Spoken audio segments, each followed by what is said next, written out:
ओम नमः शिवाय। आपके अपने YouTube चैनल जय मां कंजक में आपका बहुत बहुत स्वागत है। भगवान भोलेनाथ व माता पार्वती की कृपा आप और आपके परिवार पर सदा सर्वदा बनी रहे। श्री शिव महापुराण की कथाओं को आगे बढ़ाते हुए आज की कथा का आरंभ हम शिव पूजन की श्रेष्ठ विधि अध्याय से करेंगे। उम्मीद करती हूँ कथा का पूरा फल लेने के लिए आप कथा को शुरू से लेकर अंत तक जरूर श्रवण करेंगे। ओम नमः शिवाय। ब्रह्मा जी और नारद जी का संवाद। ब्रह्मा जी कहते हैं, हे नारद, अब मैं शिव पूजन की सर्वोत्तम विधि बताता हूँ। ये विधि समस्त अभिष्ट तथा सुखों को प्रदान करने वाली है। उपासक ब्रह्म मुहूर्त में उठकर जगदम्बा पार्वती और भगवान शिव का स्मरण करें। दोनों हाथ जोड़कर उनके सामने सर झुकाकर भक्ति पूर्वक प्रार्थना करें। हे देवेश उठिए, हे त्रिलोकीनाथ उठिए, मेरे हृदय में निवास करने वाले देव उठिए और पूरे ब्रह्मांड का मंगल करिए। हे प्रभु, मैं अधर्म को नहीं जानता, आपकी प्रेरणा से ही मैं कार्य करता हूँ। फिर गुरु चरणों का ध्यान करते हुए कमरे से निकलकर शौच आदि से निवृत्त हो। मिट्टी और जल से देह को शुद्ध करें। दोनों हाथों और पैरों को धोकर दातुन करें तथा 16 बार जल की अंजलियों से मुंह को धोए। ये कार्य सूर्य उदय से पूर्व ही करें। हे देवताओं और ऋषियों, षष्ठी, प्रतिपदा, अमावस्या, नवमी और रविवार के दिन दातुन ना करें। नदी अथवा घर में समय से स्नान करें। मनुष्य को देश और काल के विरुद्ध स्नान नहीं करना चाहिए। रविवार, श्राद्ध, संक्रांति, ग्रहण, महादान और उपवास वाले दिन गर्म जल में स्नान ना करें। कर्म से वारों को देखकर ही तेल लगाएं। जो मनुष्य नियम पूर्वक रोज तेल लगाता है उसके लिए तेल लगाना किसी भी दिन दूषित नहीं है। सरसों के तेल को ग्रहण के दिन प्रयोग में ना लाएं।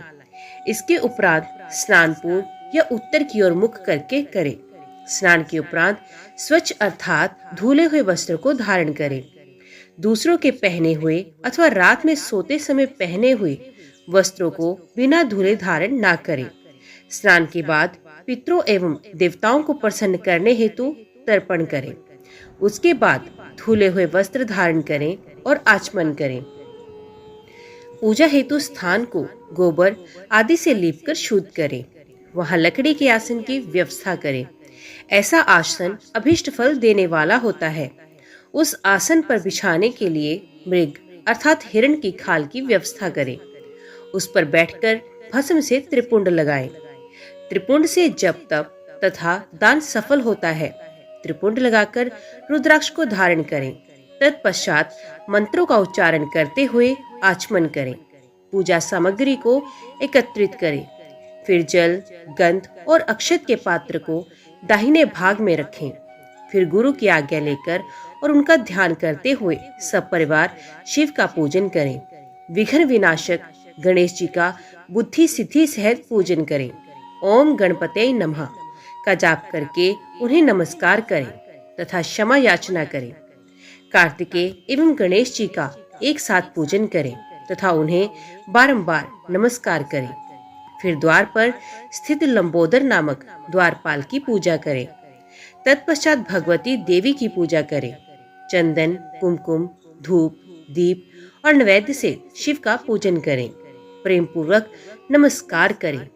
अपने घर में मिट्टी, सोना, चांदी, धातु या अन्य किसी धातु की शिव प्रतिमा बनाएं। भक्ति पूर्वक शिव जी की पूजा कर उन्हें नमस्कार करें। मिट्टी का शिवलिंग बनाकर विधि पूर्वक उसकी स्थापना करें तथा उसकी प्राण प्रतिष्ठा करें। घर में भी मंत्रोच्चार करते हुए पूजा करनी चाहिए। पूजा उत्तर की ओर मुख करके करनी चाहिए। आसन पर बैठकर गुरु को नमस्कार करें। अर्घ्य पात्र से शिवलिंग पर जल चढ़ाएं। शांत मन से पूर्ण श्रद्धावंत होकर महादेव जी का आवाहन इस प्रकार करें। जो कैलाश के शिखर पर निवास करते हैं, पार्वती देवी के पति हैं, जिनके स्वरूप का वर्णन शास्त्रों में है, जो समस्त देवताओं के लिए पूजित हैं, जिनके 5 मुख, 10 हाथ तथा प्रत्येक मुख पर 3-3 नेत्र हैं, जो सर पर चंद्रमा का मुकुट और जटा धारण किए हुए हैं, जिनका रंग कपूर के समान है, जो बाघ की खाल बांधते हैं, जिनके गले में वासुकी नामक नाग लिपटा हुआ है, जो सभी मनुष्यों को शरण देते हैं, और सभी भक्तगण जिनकी जय जयकार करते हैं, जिनका सभी वेद और शास्त्रों में गुणगान किया गया है। ब्रह्मा विष्णु जिनकी स्तुति करते हैं, जो परम आनंद देने वाले तथा भक्त वत्सल हैं, ऐसे देवों के देव महादेव भगवान शिव जी का मैं आवाहन करता हूँ। इस प्रकार आवाहन करने के पश्चात उनका आसन स्थापित करें। आसन के बाद शिव जी को पाद्य और अर्घ्य दें। पंचामृत के द्रव्यों द्वारा शिवलिंग को स्नान कराएं तथा मंत्रों सहित द्रवित अर्पित करें। स्नान के पश्चात सुगंधित चंदन का लेप करें तथा सुगंधित जलधारा से उनका अभिषेक करें। फिर आचमन कर जल दें और वस्त्र अर्पित करें। मंत्रों द्वारा भगवान शिव को तिल, जौ, गेहूं, मूंग और उड़द अर्पित करें। पुष्प चढ़ाएं।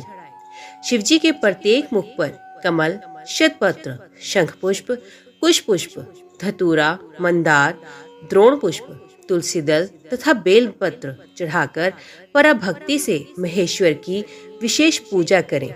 बेलपत्र समर्पित करने से शिव जी की पूजा सफल होती है। तत्पश्चात सुगंधित चूर्ण तथा सुवासित तेल बड़े हर्ष के साथ भगवान शिव को अर्पित करें। गूगल और अगरू की धूप दें। घी का दीपक जलाएं। प्रभु शंकर, आपको हम नमस्कार करते हैं। आप अर्घ्य को स्वीकार करके मुझे रूप दीजिए, यश दीजिए और भोग व मोक्ष रूपी फल प्रदान कीजिए। ये कहकर अर्घ्य अर्पित करें। नैवेद्य व तांबूल अर्पित करें। 5 बत्ती की आरती करें। 4 बार पैरों में, 2 बार नाभि के सामने, 1 बार मुख के सामने तथा संपूर्ण शरीर में 7 बार आरती दिखाएं। तत्पश्चात शिव जी की परिक्रमा करें। हे प्रभु शिव शंकर, मैंने अज्ञान से अथवा जानबूझकर जो पूजन किया है वे आपकी कृपा से सफल हो।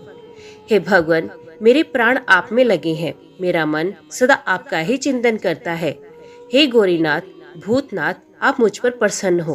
प्रभु, जिनके पैर लड़खड़ाते हैं उनका आप ही एकमात्र सहारा है। जिन्होंने कोई भी अपराध किया है उनके लिए आप ही शरणदाता हैं। ये प्रार्थना करके पुष्पांजलि अर्पित करें तथा पुण्य भगवान शिव को नमस्कार करें। देवेश्वर प्रभु, अब आप परिवार सहित अपने स्थान को पधारें तथा जब पूजा का समय हो तब पुण्य यहाँ पधारें। इस प्रकार भगवान शंकर की प्रार्थना करते हुए उनका विसर्जन करें और उस जल को अपने हृदय में लगाकर मस्तक पर लगाएं। हे महर्षियों, इस प्रकार मैंने आपको शिव पूजन की सर्वोत्तम विधि बता दी है, जो भोग और मोक्ष प्रदान करने वाली है। ऋषिगण बोले, हे ब्रह्मा जी, आप सर्वश्रेष्ठ हैं।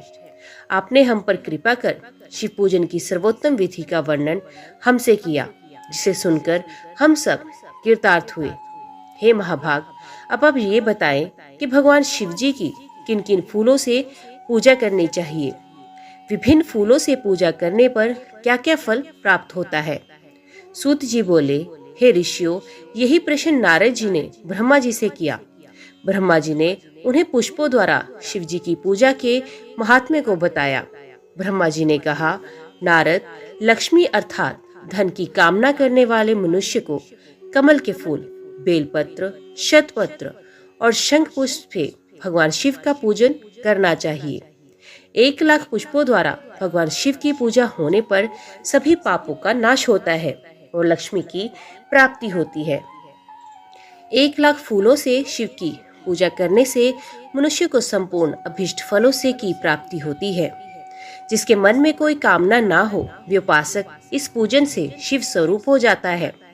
मृत्युंजय मंत्र के 5 लाख जाप पूरे होने पर महादेव के स्वरूप के दर्शन होते हैं। 1 लाख जाप से शरीर की शुद्धि होती है। दूसरे लाख के जाप से पहले जन्म की बातें याद आती हैं। तीसरे लाख जाप के पूर्ण होने पर इच्छा की गई सभी वस्तुओं की प्राप्ति होती है। चौथे लाख जाप पूर्ण होने पर भगवान शिव सपनों में दर्शन देते हैं। 5वां लाख जाप पूरा होने पर वे प्रत्यक्ष दर्शन देते हैं। मृत्युंजय मंत्र के 10 लाख जाप करने से संपूर्ण फलों की सिद्धि होती है। मोक्ष की कामना करने वाले मनुष्य को 1 लाख दुर्वा से शिव पूजन करना चाहिए। आयु वृद्धि की इच्छा वाले मनुष्य को 1 लाख दुर्वाओं द्वारा पूजन करना चाहिए। पुत्र प्राप्ति की इच्छा रखने वाले मनुष्य को 1 लाख धतूरे के फूलों से पूजा करनी चाहिए। पूजन में लाल डंठल वाले धतूरे को शुभदायक माना जाता है।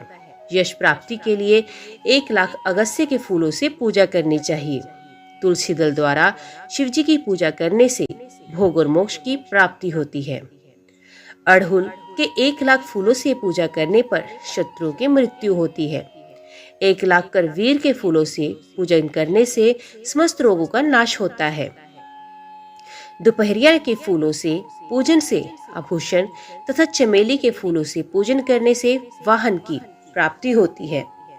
अलसी के फूलों से पूजन करने से विष्णु जी प्रसन्न होते हैं। बेल के फूलों से अर्घ देने पर अच्छे जीवन साथी की प्राप्ति होती है। जूहे के फूलों से पूजन करने पर घर धन संपदा का वास होता है तथा अन्न के भंडार भर जाते हैं। कनेर के फूलों से पूजा करने पर वस्त्रों की प्राप्ति होती है। सेदुआरी और शिफालिका के फूलों से पूजन करने पर मन निर्मल होता है। हार श्रृंगार के फूलों से पूजन करने पर सुख संपत्ति की वृद्धि होती है। राई के 1 लाख फूलों से पूजन करने पर शत्रु मृत्यु को प्राप्त होते हैं। चंपा और केवड़े के फूलों से पूजा नहीं करनी चाहिए। ये दोनों फूल महादेव जी के पूजन के लिए अयोग्य हैं। इसके अलावा सभी फूलों का उपयोग किया जा सकता है। महादेव जी पर चावल चढ़ाने से लक्ष्मी की प्राप्ति होती है। ये चावल अखंडित होने चाहिए। उन्हें विधि पूर्वक अर्पित करें। रुद्र प्रधान मंत्र से पूजन करते हुए शिवलिंग पर वस्त्र अर्पित करें। गंध, पुष्प और श्रीफल चढ़ाकर धूप दीप से पूजन करने से पूजा का पूरा फल प्राप्त होता है। उसी प्रांगण में 12 ब्राह्मणों को भोजन कराएं। इससे सांगोपांग पूजा संपन्न होती है। 1 लाख तिलों से शिवजी का पूजन करने पर समस्त दुखों और क्लेशों का नाश होता है। जौ के दाने चढ़ाने पर स्वर्गीय सुख की प्राप्ति होती है। गेहूं के बने भोजन से 1 लाख बार शिव पूजन करने से संतान की प्राप्ति होती है। मूंग से पूजन करने पर उपासक को धर्म, अर्थ और काम भोग की प्राप्ति होती है तथा वे पूजा समस्त सुखों को देने वाली होती है। उपासक को निष्काम होकर मोक्ष की प्राप्ति के लिए भगवान शिव की पूजा करनी चाहिए। भक्ति भाव से विधि पूर्वक शिव की पूजा करके जल धारा समर्पित करनी चाहिए। शरुद्रीय मंत्र से एकादश रुद्र, जप, सुकज, षडंग, महामृत्युंजय और गायत्री मंत्र में नाम लगाकर नामों से अथवा प्रणव ओम मंत्र द्वारा शास्त्रोक्त मंत्र से जलधारा शिवलिंग पर चढ़ाएं। धारा पूजन से संतान की प्राप्ति होती है। सुख और संतान की वृद्धि के लिए जलधारा का पूजन उत्तम है। उपासक को भस्म धारण प्रेम पूर्वक शुभ एवं दिव्य द्रवों द्वारा शिव पूजन कर उनके सहस्र नामों का जाप करते हुए शिवलिंग पर घी की धारा चढ़ानी चाहिए। इससे वंश का विस्तार होता है। 10,000 मंत्रों द्वारा इस प्रकार किया गया पूजन रोगों को समाप्त करता है तथा मनोवांछित फल की प्राप्ति होती है। नपुंसक पुरुष को शिवजी का पूजन घी से करना चाहिए। ब्राह्मण को भोजन कराना चाहिए और प्रजापत्य का व्रत करना चाहिए। बुद्धिहीन मनुष्य को दूध में शक्कर मिलाकर इसकी धारा शिवलिंग पर चढ़ानी चाहिए। इससे भगवान प्रसन्न होकर उत्तम बुद्धि प्रदान करते हैं। यदि मनुष्य का मन उदास रहता हो, जी उचट जाए, कहीं भी प्रेम न रहे, दुख बढ़ जाए तथा घर में सदैव लड़ाई होती हो, तो मनुष्य को शक्कर मिश्रित दूध 10,000 मंत्रों का जाप करते हुए शिवलिंग को अर्पित करना चाहिए। खुशबू वाला तेल चढ़ाने पर भोगों की वृद्धि होती है। यदि शिवजी पर शहद चढ़ाया जाए तो टीबी जैसा रोग भी समाप्त हो जाता है। शिवजी को गन्ने का रस चढ़ाने से आनंद की प्राप्ति होती है। गंगा जल को चढ़ाने से भोग और मोक्ष की प्राप्ति होती है। उपरोक्त वस्तुओं को अर्पित करते समय मृत्युंजय मंत्र के 10,000 जाप करने चाहिए और 11 ब्राह्मणों को भोजन कराना चाहिए। इस प्रकार शिवजी की विधि सहित पूजा करने से पुत्र पौत्र आदि सहित सब सुखों को भोग कर अंत में शिवलोक की प्राप्ति होती है। नारद जी ने पूछा, हे पितामह, आपने बहुत सी ज्ञान बढ़ाने वाली उत्तम बातों को सुनाया। कृपा इसके अलावा और भी जो आप सृष्टि एवं उससे संबंधित लोगों के बारे में जानते हैं, हमें बताने की कृपा करें। ब्रह्मा जी बोले, मुने, हमें आदेश देकर जब महादेव जी अंतर्ध्यान हो गए तो मैं उनकी आज्ञा का पालन करते हुए ध्यान मग्न होकर अपने कर्तव्यों के विषय में सोचने लगा। उस समय भगवान श्री हरि विष्णु से ज्ञान प्राप्त कर मैंने सृष्टि की रचना करने का निश्चय किया। भगवान विष्णु मुझे आवश्यक उपदेश देकर वहां से चले गए। भगवान शिव की कृपा से ब्रह्मांड से बाहर वैकुंठ धाम में जा पहुंचे और वहीं निवास करने लगे। सृष्टि की रचना करने के उद्देश्य से मैंने भगवान शिव और विष्णु का स्मरण करके जल को हाथ में लेकर ऊपर की ओर उछाला। इससे वहां एक अंड प्रकट हुआ जो 24 तत्वों का समूह कहा जाता है। ये विराट आकार वाला अंड जड़ रूप में था। उसे चेतनता प्रदान करने हेतु मैं कठोर तप करने लगा और 12 वर्षों तक तप करता रहा। तब श्री हरि विष्णु स्वयं प्रकट हुए और प्रसन्नता पूर्वक बोले, ब्राह्मण, मैं तुझ पर प्रसन्न हूँ। जो इच्छा हो वे वर मांगो। भगवान शिव की कृपा से मैं सब कुछ देने में समर्थ हूँ। ब्रह्मा जी बोले, महाभाग, आपने मुझ पर बड़ी कृपा की। भगवान शंकर ने मुझे आपके हाथों में सौंप दिया। आपको मैं नमस्कार करता हूँ। कृपया कर इस विराट 24 तत्वों से बने अंड को चेतना प्रदान कीजिए। मेरा ऐसा कहने पर श्री विष्णु ने अनंत रूप धारण कर अंड में प्रवेश किया। उस समय उनके सहस्रों मस्तक, सहस्र आंखें और सहस्र पैर थे। उनके अंड में प्रवेश करते ही वे चेतन हो गया। पाताल से सत्यलोक तक अंड के रूप में वहां विष्णु भगवान विराजने लगे। अंड में विराजमान होने के कारण विष्णु जी विराज पुरुष कहलाए। पंचमुख महादेव ने अपने निवास हेतु कैलाश नगर का निर्माण किया। देव ऋषि संपूर्ण ब्रह्मांड का नाश होने पर भी वैकुंठ और कैलाश अमर रहेंगे, अर्थात इनका नाश नहीं हो सकता। महादेव की आज्ञा से ही मुझ में सृष्टि की रचना करने की इच्छा उत्पन्न हुई। अनजाने में ही मुझसे तमोगुणी सृष्टि की उत्पत्ति हुई, जिसे अविद्या पंचक कहते हैं। उसके पश्चात भगवान शिव की आज्ञा से स्थावर संज्ञक वृक्ष, जिसे पहला सर्ग कहते हैं, का निर्माण हुआ, परंतु पुरुषार्थ का साधक नहीं था। अतः दूसरा सर्ग त्रियवर्त्रोता प्रकट हुआ। ये सब दुख से भरा हुआ था। तब ब्रह्मा जी द्वारा उद्धव स्त्रोता नामक तीसरे सर्ग की रचना की गई। ये सात्विक सर्ग देव सर्ग के नाम से प्रसिद्ध हुआ। ये सर्ग सत्यवादी तथा परम सुखदायक है। इसकी रचना के उपरांत मैंने पुनः शिव चिंतन आरंभ किया। तब एक रजोगुणी सृष्टि का आरंभ हुआ जो अवाक सोतर नाम से विख्यात हुआ। इसके बाद मैंने 5 विकृत सृष्टि और 3 प्राकृतिक सर्गों का जन्म दिया। पहला महतत्व, दूसरा भूतों और तीसरा वैकारिक सर्ग है। इसके अलावा 5 विकृत सर्ग है। दोनों को मिलाकर कुल 8 सर्ग होते हैं। नवा कुमार सर्ग है, जिसे सनत सनंदन कुमारों की रचना हुई। सनत आदि मेरे 4 मानस पुत्र हैं, जो ब्रह्मा के समान है। वे महान व्रत का पालन करने वाले हैं। वे संसार से विमुख एवं ज्ञानी हैं। उनका मन शिव चिंतन में लगा रहता है। मुनि नारद मेरी आज्ञा पाकर भी उन्होंने सृष्टि के कार्य में मन नहीं लगाया। इसमें मुझ में क्रोध प्रवेश कर गया। तब भगवान विष्णु ने मुझ में समझाया और भगवान शिव की तपस्या करने के लिए कहा। मेरी घोर तपस्या से मेरी भौहों और नाक के मध्य भाग से महेश्वर की 3 मूर्तियां प्रकट हुई, जो पूर्णाश, सर्वेश एवं दया सागर थी। और भगवान शिव का अर्धनारीश्वर रूप प्रकट हुआ। जन्म मरण से रहित परम तेजस्वी सर्वज्ञ नीलकंठ साक्षात उमा वल्लभ भगवान महादेव के साक्षात दर्शन कर मैं धन्य हो गया। मैंने भक्ति भाव से उन्हें प्रणाम किया और उन्हें प्रसन्न करने के लिए उनकी स्तुति करने लगा। तब मैंने उनसे जीवों की रचना करने की प्रार्थना की। मेरी प्रार्थना स्वीकार करते हुए देवादिदेव भगवान शिव ने रुद्रगणों की रचना की।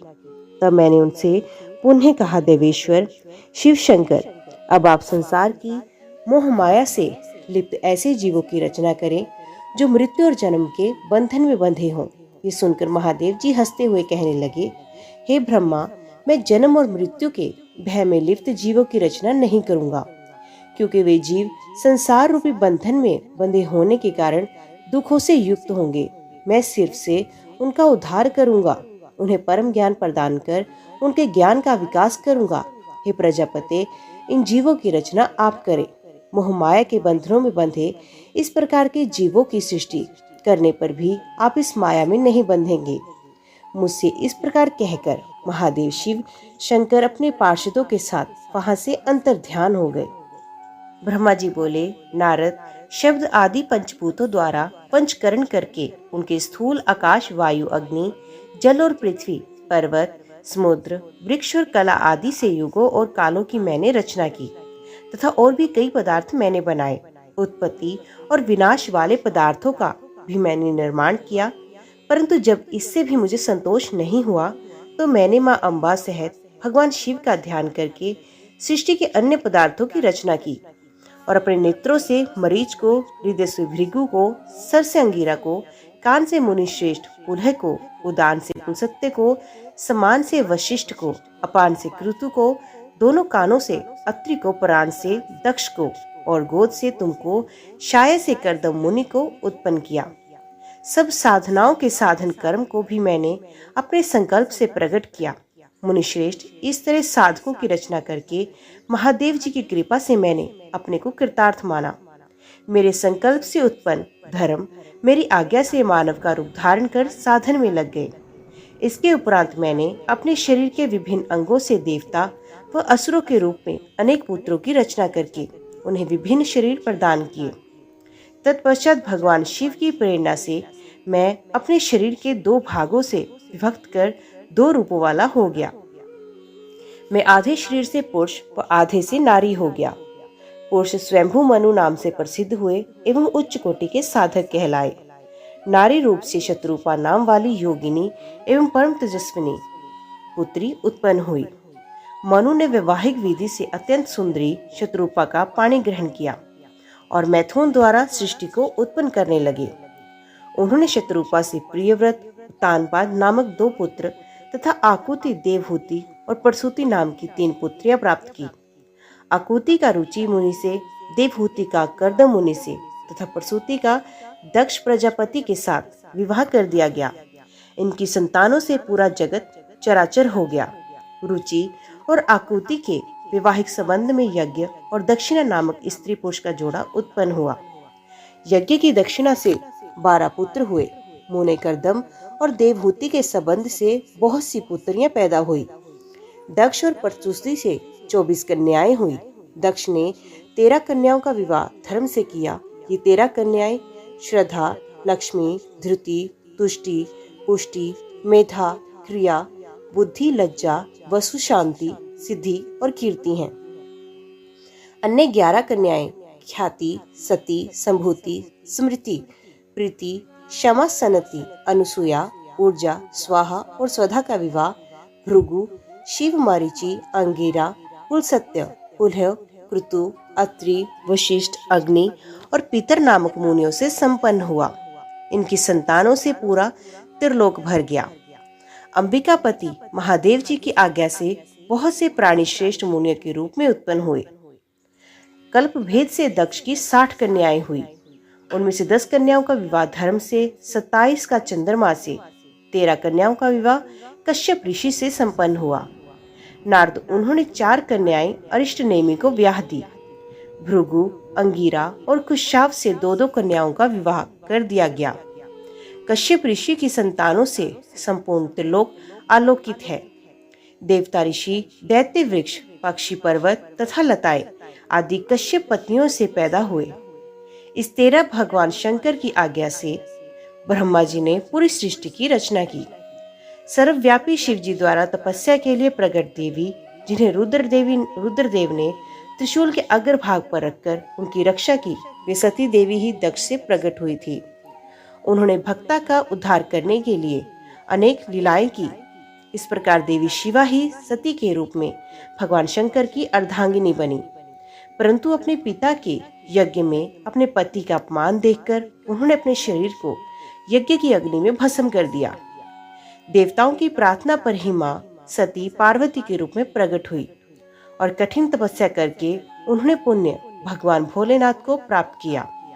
वे इस संसार में कालिका, चंडिका, भद्रा, चामुंडा, विजया, जया, जयंती, भद्रकाली, दुर्गा, भगवती, कामाख्या, कामदा, अम्बा, मृडानी और सर्वमंगला आदि अनेकों नामों से पूजी जाती हैं। देवी के ये नाम भोग और मोक्ष को देने वाले हैं। मुनि नारद, इस प्रकार मैंने तुम्हें सृष्टि की उत्पत्ति की कथा सुनाई। पूरा ब्रह्मांड भगवान शिव की आज्ञा से मेरे द्वारा रचा गया है।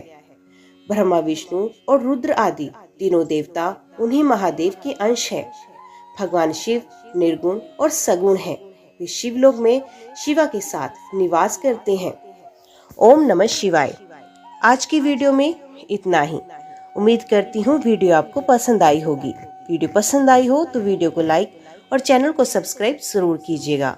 ओम नमः शिवाय लिखकर कमेंट बॉक्स में अपनी हाजिरी और अपने सुझाव देना ना भूलिएगा। तो मिलते हैं अगले अध्याय के साथ। तब तक के लिए देखते सुनते रहिए। जय मां कंजक, जय माता दी।